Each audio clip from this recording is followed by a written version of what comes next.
साथ में सम्मानित केसी निदेशक Pauri campus Shri professor D C Goswami ji, जो कि डीन है श्रीदेव सुमन विश्वविद्यालय से, प्रोफेसर जी के ढींगरा जी, जो कि डीन साइंस है श्रीदेव सुमन विश्वविद्यालय से, प्रोफेसर सुरेश गांगुली जी दिल्ली विश्वविद्यालय से, प्रोफेसर बीरेंद्र सिंह नेगी जी दिल्ली विश्वविद्यालय से, डॉक्टर राकेश अनंत जी गढ़वाल विश्वविद्यालय से, डॉक्टर राकेश भट्ट जी दून विश्वविद्यालय से, व्यावसायिक कॉलेज बनास से श्री प्रकाश जी, साथ में बजरा महादेव डिग्री कॉलेज से डॉक्टर गजराज जी, और साथ में वन विभाग पैठानी से हिमानी जी, समरण संस्था जो कि राज्य में एक प्रतिष्ठित नाम अर्जित कर चुकी है पर्यावरण संरक्षण में, श्री वहां से इस संस्था से वीरेंद्र मोदिया जी,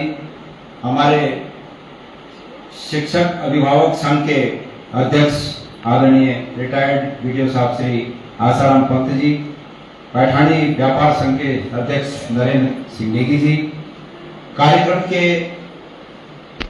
संयोजक और राठ महाविद्यालय पैठानी के बहुत ही सम्मानित प्राचार्य डॉक्टर जितेंद्र नेगी जी, साथ में यहाँ पर तमाम इस डिग्री कॉलेज के सम्मानित हमारे प्राध्यापकगण, समस्त स्टाफ, राठ शिक्षा विकास समिति के सम्मानित अध्यक्ष श्री शरद सिंह गोसाई जी, और संचालक महोदय श्री थपियाल जी, और उपस्थित हमारे नजदीक के समस्त यहाँ पर, चाहे पैठानी हो, डांग हो, सेरा हो, भरीक, सिलोनी, कनाकोट, धौलान, चुठानी भी आज भी चुठानी, अच्छा बनास, कल सभी गांवों के उपस्थित यहाँ पर मातृशक्ति, माताएं, बहनें, छात्र छात्राएं और सभी श्रोतागण, मैं सबसे पहले तो इस आयोजन के लिए जो हमारे अतिथिगण बहुत दूर दूर से, दिल्ली यूनिवर्सिटी से, देहरादून से एक्सपर्ट के रूप में यहाँ पर आए हैं, मैं आप सबका सामूहिक रूप में, क्योंकि अलग अलग को मैं अगर थैंक्स कहूंगा तो उसमें समय, आपका समय, आप ही का समय व्यतीत होगा, इसलिए उस समय को मैं समुचित उसको समेटते हुए आप सबका तहे दिल से धन्यवाद ज्ञापित करता हूँ। आप लोगों ने इस कार्यक्रम में आकर इस कार्यक्रम की महत्ता को बढ़ाया, आपकी प्रेजेंस से, आप लोगों के यहाँ पर उपस्थित होने से इस कार्यक्रम का स्टैंडर्ड आगे बढ़ा, ऊंचा हुआ, और निश्चित रूप में राठ महाविद्यालय के समस्त कर्मचारीगणों के साथ साथ और छात्रों के साथ साथ स्थानीय लोगों को भी एक अवेयरनेस मैसेज यहाँ से आप लोगों के द्वारा निश्चित रूप में जाएगा। होता यह है कि ये मानव का स्वभाव होता है कि घर का जो भी जोगटा और दूर गांव का सिद्ध। तो जब हमारे लोग सुनेंगे कि दिल्ली यूनिवर्सिटी के और दून यूनिवर्सिटी के और गढ़वाल यूनिवर्सिटी के और श्रीदेव सुमन यूनिवर्सिटी के प्रोफेसर वहां आए और वो लोग ये बोल के गए भाई जंगलों में आग लगने से क्या क्या नुकसान होते हैं, तो निश्चित रूप में एक स्वाभाविक अवेयरनेस हमारे लोगों में पनपती है कि भाई नहीं लगानी आग, इतने दूर दूर से लोग आएंगे। दूसरा, जो उपयोगी बातें आप लोग यहाँ पर कहेंगे, जो उपयोगी बातें जैसे कि रावत जी ने कही, कल्याण सिंह जी ने कही, तो इन सब चीजों का एक सकारात्मक प्रभाव इस मकसद पर पड़ता है जो मकसद इस संगोष्ठी का है। मैं अपने को आप एक्सपर्टों के और हमारे श्रोताओं के बीच की कड़ी के रूप में यहाँ पर प्रस्तुत करना चाहता हूँ।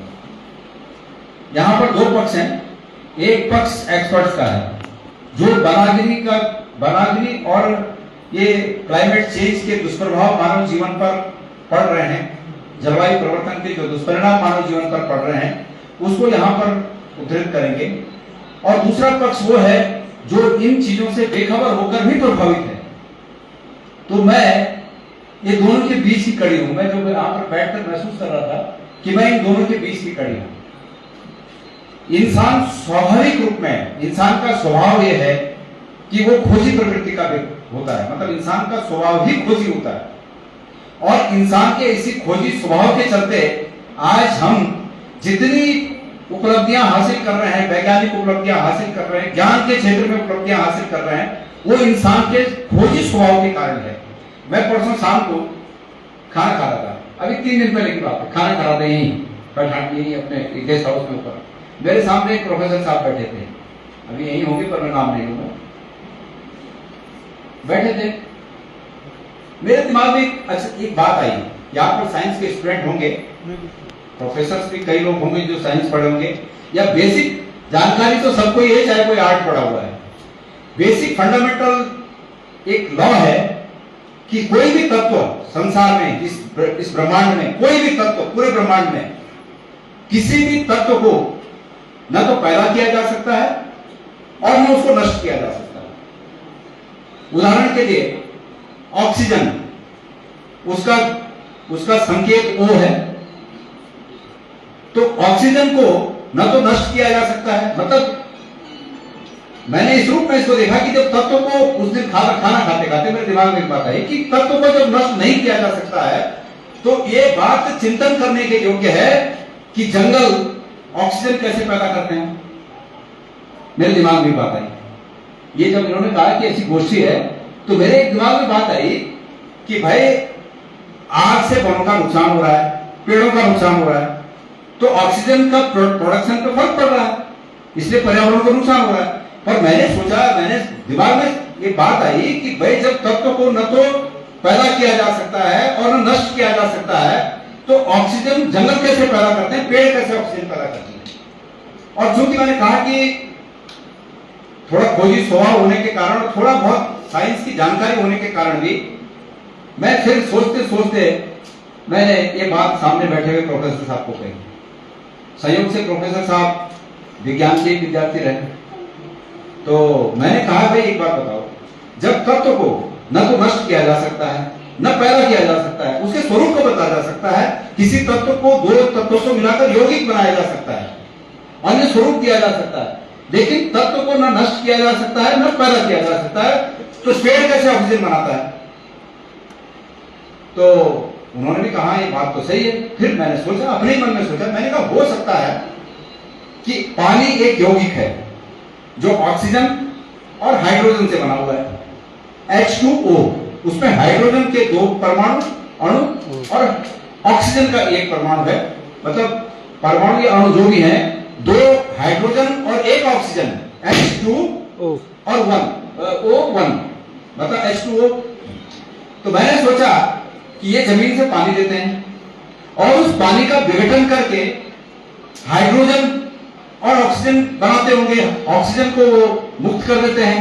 फिर मेरे दिमाग में आया कि उस क्वांटिटी में, इतनी बड़ी मात्रा में जब इस विश्व में, इस संसार में ऑक्सीजन पैदा हो रही है, तो उसके डबल, क्योंकि एक अणु में पानी के हाइड्रोजन के 2 अणु हैं, तो हाइड्रोजन तो डबल पैदा होना चाहिए, फिर वो हाइड्रोजन कहां जाता है।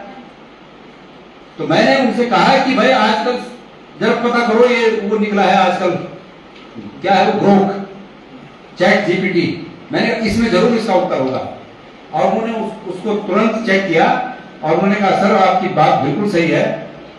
और वो जो चैट जीपीटी पे आंसर आया, उसने उस आंसर में लिखा था कि आपका प्रश्न बहुत ही महत्वपूर्ण है, बहुत काबिले तारीफ प्रश्न है आपका, कि तत्व को न पैदा किया जा सकता है न उसको समाप्त किया जा सकता है, उसको स्वरूप को बदला जा सकता है। इसलिए पानी, जब पेड़ पानी को ग्रहण करते हैं जमीन से, तो उस पानी को तोड़ देते हैं, ऑक्सीजन को हवा में फैलाते हैं और हाइड्रोजन को ग्लूकोज के रूप में परिवर्तित कर देते हैं अपने जीवन को चलाने के लिए। मेरा कहने का मतलब यह है कि इंसान की मूल प्रवृत्ति खोजी प्रवृत्ति है। आप लोग सब जानते हैं कि इस दुनिया में 7 महाद्वीप हैं, north America, south America, Antarctica, Asia, Europe, Africa और ऑस्ट्रेलिया, ये 7 महाद्वीप हैं। ये 7 महाद्वीप कभी एक ही थे, जुड़े हुए थे आपस में। और जब ये जुड़े हुए थे, मैं 10 मिनट लूंगा, लेट तो नहीं हो रहा ना, मतलब मैं अंतिम में अपने मकसद पे आऊंगा, पर मैं जरा इसका बैकग्राउंड बताऊं कि ये 7 महाद्वीप आपस में जुड़े हुए थे। दुनिया में कोई चीज स्थिर नहीं है। हम राजनीति में है, मैं बार बार इस बात को भी कहता हूं कि राजनीति में जो हमारी परिस्थिति है ये भी अंतिम रूप से स्थिर नहीं है, ये भी बदलते रहेगी। ये मैं अपने अनुयायियों को भरोसा देने के लिए भी पूछता हूं। पर ये प्रकृति का नियम है कि दुनिया में स्थायी कोई चीज नहीं है। इसलिए महाद्वीप भी पहले एक थे और जो प्लेट्स होती हैं धरती के नीचे जो विशालकाय प्लेटें हैं जिन पर ये धरती टिकी हुई है, कोर के ऊपर, पृथ्वी के कोर के ऊपर जो प्लेटें हैं उनमें होने वाली हलचलों के कारण ये महाद्वीप अलग अलग अलग अलग हुए और आज ये 7 महाद्वीप हैं। ये हमारा भारतीय उपमहाद्वीप जो है, जो हमारा इंडियन लैंड है, ये भारतीय जो जमीन है, ये कभी अफ्रीका से लगी हुई थी। इसलिए इसकी झलक हमारे जीन्स में, हमारी संस्कृति में, हमारे रीति रिवाजों में हर जगह झलकती है। हमें कहा जाता है कि हम आर्य हैं, लेकिन आर्य होने के साथ साथ हम यहाँ की द्रविड़ संस्कृति से भी रचे बसे अंश हमारे अंदर हैं, हर तरह से, जेनेटिक हो चाहे सांस्कृतिक हो, वो भी हैं।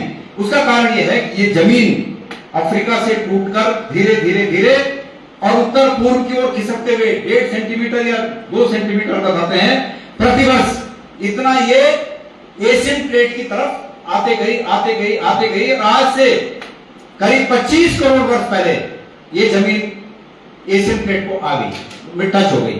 जब एशियन प्लेट को टच हो गई तो उसने एशियन प्लेट के नीचे धक्का मारते मारते इंडियन प्लेट एशियन प्लेट के नीचे घुस रही है और उस दबाव के कारण, जैसे आप मेरे हाथों को देख सकते हैं कि मेरा एक हाथ अगर स्थिर है और दूसरा हाथ आकर अगर इसको दबाव बना रहा है तो दबाव बनाने से ये जगह उठ रही है, ये जगह खड़ी हो रही है, उठ रही है, तो इस दबाव से हिमालय बन गया। मतलब वो एक दिन का प्रोसेस नहीं है, ये लाखों करोड़ों वर्षों का प्रोसेस है और इस पूरे दबाव से हिमालयन क्षेत्र बन गया। और ये हिमालयन क्षेत्र क्यों बना? मैं तो इसमें मैं इसके पीछे 2 कारण मानता हूं। एक तो एक भौगोलिक कारण और दूसरा इसका मैं प्राकृतिक और आध्यात्मिक कारण भी मानता हूं। और प्राकृतिक और आध्यात्मिक कारण क्या है मेरी दृष्टि में, ये मेरा ओपिनियन है साहब। मेरा ये मानना है इस दुनिया में 2 मत है, एक मत है ईश्वरवाद और दूसरा मत उसका विपरीत है गैर ईश्वरवाद। ईश्वरवाद का मत ये मानता है कि ईश्वर है और गैर ईश्वरवाद का मत ये है कि कोई ईश्वर नहीं है, ये अपने आप हो गया सब कुछ। पर मैं उस मत का हूं जिसमें मैं मानता हूं कि ईश्वर है, ये अपने आप कुछ नहीं हुआ, ये किया गया, ये कराया गया और कराया गया। तो मैं इसको इस रूप में मानता हूं कि जब ये एशियन प्लेट ने आकर, इंडियन प्लेट ने आकर एशियन प्लेट को धक्का मारा तो जिस प्रकार एक कॉलोनी बनती है और कॉलोनी में सबसे ऊंची जगह पर पानी का स्थान बनता है, टैंक बनता है, तो कुदरत ने इस पूरे भारतीय भूभाग में, इस भारतीय भूभाग की कॉलोनी को पानी देने के लिए ये टैंक बनाया, ऊंचाई वाला एक टैंक बन रहा है कि ऊंचाई जगह पर पानी रहेगा और ये पूरा हिमालय बन गया ताकि ये पानी नीचे की कॉलोनियों को पानी जा सके। जैसे कॉलोनी बनती है ना, जैसे हमारे यहाँ का टैंक वहां ऊपर है, पैठानी का टैंक ऊपर है और भी गांव का टैंक, हमारा बैड़ी गांव का टैंक बैड़ी के ऊपर है, ऐसे सिरोली का होगा, डांग सिरा भरी फटकोट, सब गांव के टैंक ऊपर की जगह पर होते हैं ताकि सबको पानी मिल सके। कुदरत ने इस प्लेट के दबाव से एशियन प्लेट पर जो धक्का मारा उससे ये पानी का टैंक निर्मित हुआ ऊंचाई में, जो कि हिमालय के रूप में हम जानते हैं। ये उसके बाद अन्य कारणों से, राजनीतिक कारणों से, सामाजिक कारणों से एक ऐसा वक्त आया कि हम लोग, अधिकांश लोग, हम इस टैंक में विपरीत परिस्थितियों में छुपने के लिए आए। मतलब जब गदर मचती है, आदरणीय बंगुनी जी भी यहाँ पर है, मैं भूल गया था क्या आपका नाम लेना, तहे दिल से आपका स्वागत करता हूँ। तो बंगुनी जी, मुझे ऐसा लगता है कि हम लोग देश में जब विपरीत परिस्थितियां थी तो उन विपरीत परिस्थितियों में इस टैंक का उपयोग हमने छुपने के लिए किया, टैंक में छुप गए और आज आप दिल्ली बस गए। अब अच्छी बात है कि आप घर वापस आ गए, मैं भी वापस आ गया, मैं बम्बई बस गया था। अन्य हमारे लोग देहरादून की तरफ देख रहे हैं, कोई कोटद्वार की तरफ देख रहा है, कोई दिल्ली की तरफ देख रहा है, कोई जयपुर की तरफ देख रहा है। कहीं न कहीं ऐसी बात तो नहीं, इसको भी रेखांकित किया जाना चाहिए और इस पर भी रिसर्च किया जाना चाहिए कि क्या हमारे अंदर कोई ऐसे जीन्स हैं कि हम अपने मूल घर की तरफ देख रहे हैं, जबकि आज परिस्थितियां सामान्य हो गई है। अतीत में इस टैंक का उपयोग हमने छुपने के लिए किया और आज जब परिस्थितियां सामान्य है तो हम फिर नीचे की तरफ देख रहे हैं। सब कुछ अच्छा है यार, अच्छी आबो हवा है, अच्छा वातावरण है, पानी है, लोग 20 रुपए की 6 महीने पुरानी बोतल बिस्लेरी की पी रहे हैं, हम धारे का पानी कितना स्वाद वाला पानी पी रहे हैं। इतने खुशनसीब होने के बावजूद हमारी नजरें वहीं क्यों हैं? क्या हमारे जीन समय आकर्षित कर रहे हैं कि हमारा मूल घर कहीं और था?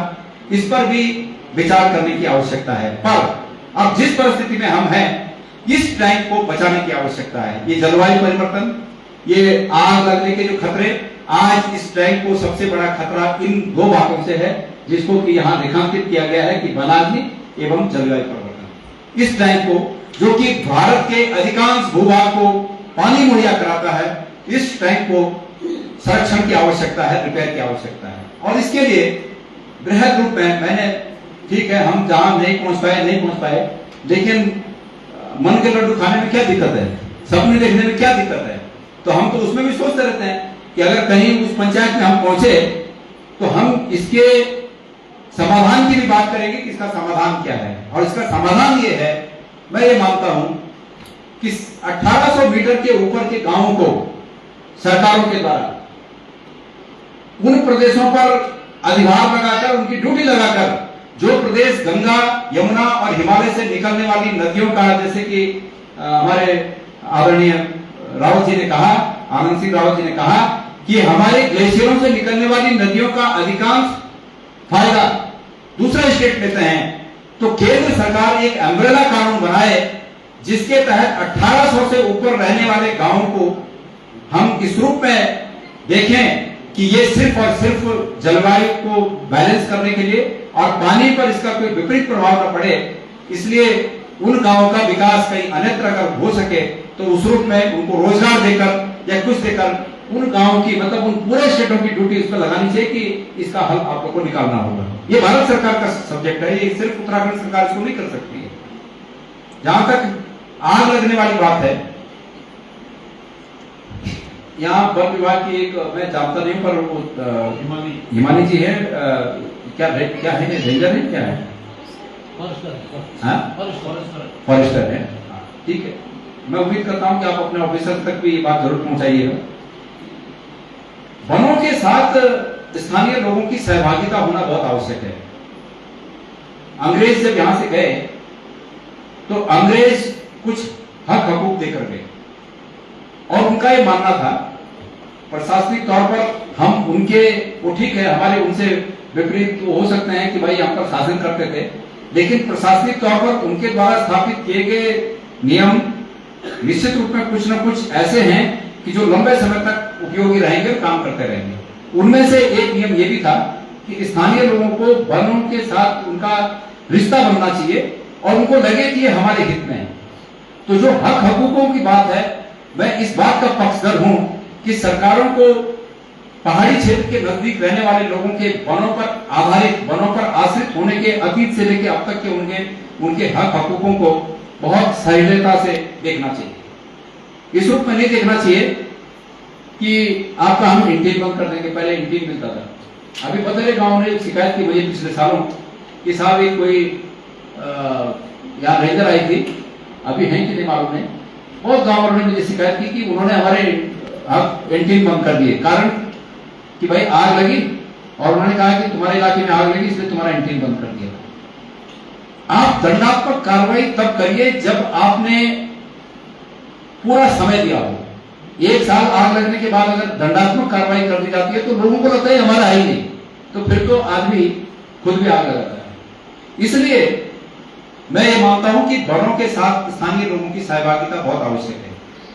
हम प्लेन्स में लकड़ी खरीदते हैं तो लकड़ी के टाल होते हैं, वो आरा मशीनें होती हैं, वहां जाके उसको कटवाते हैं, अपना काम करते हैं। यहाँ क्या है, सरकारों को इसका भी बंदोबस्त करना चाहिए।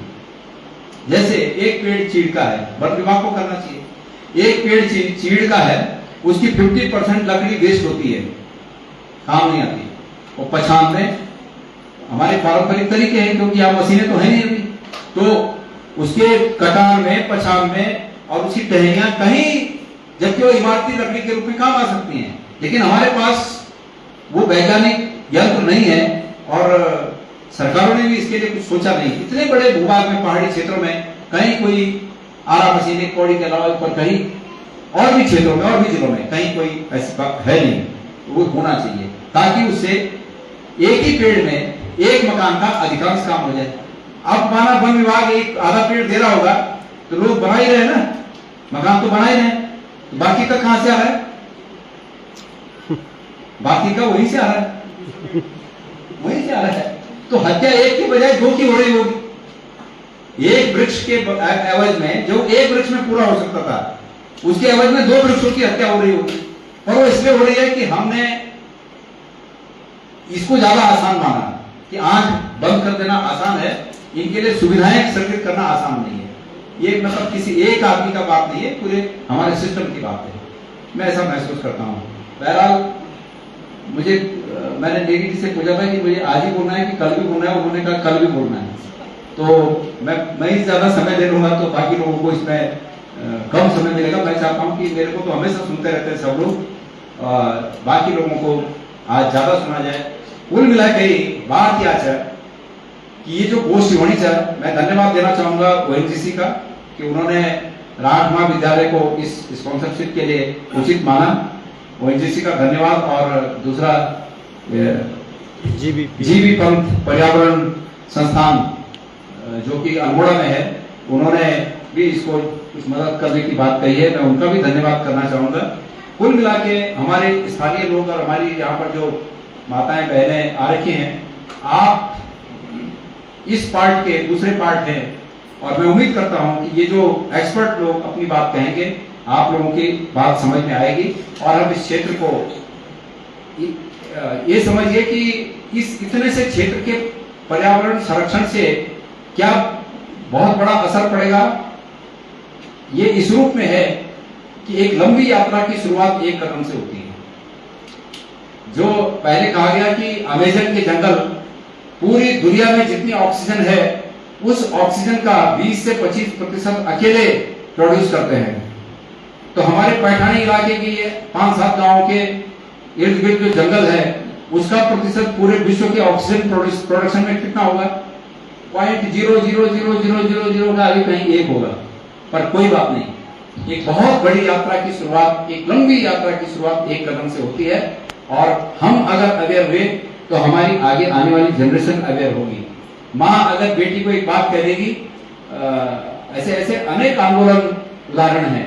बोरा देवी वाला चिपको आंदोलन, उन्होंने आंदोलन बना दिया था कि पेड़ नहीं काटने देंगे और उनके आगे आने वाली जनरेशन ने भी उस बात को माना। तो हमारी बहनें जो यहाँ पर आ रखी हैं, ये अपनी बच्चियों को, बेटों को जब ये बात बताएंगे कि हम उस कार्यक्रम में गए थे और वहाँ बड़े बड़े लोग आ रखे थे, बाहर से प्रोफेसर आए थे, जानकार लोग आए थे, उन्होंने कहा कि पेड़ों को काटने से ये नुकसान होगा। जरूर जब अपने बच्चों को बताएंगे तो बच्चे भी उसका अनुसरण करेंगे, ये परंपरा पड़ जाएगी। तो निश्चित रूप में ये कार्यक्रम इस क्षेत्र के लिए भी बहुत उपयोगी होगा, हमारे पर्यावरण संरक्षण के लिए भी उपयोगी होगा। और मैंने कहा कि इंसान का बेसिक गुण है कि वो खोजी स्वभाव का होता है, तो अपने जीवन में अपने स्वभाव को खोजी बनाए रखें। हो सकता है आपके खोजी स्वभाव के कारण एक आध बार आपको मायूसी हाथ लगे, लेकिन ये खोजी स्वभाव ही है कि कभी वो आपको सोना खोज के दे देगा। मेरा अर्थ ये है, सोना खोज के मतलब कोई अच्छी जानकारी खोज के दे देगा, ये खोजी स्वभाव का परिणाम है। तो अपने शब्दों को यहाँ पर विराम दूंगा। आप लोगों का बहुत बहुत धन्यवाद कि मुझे आपने 15-20 मिनट झेल लिए। तो आप सबका बहुत बहुत धन्यवाद और बिल्कुल कहेंगे धन्यवाद।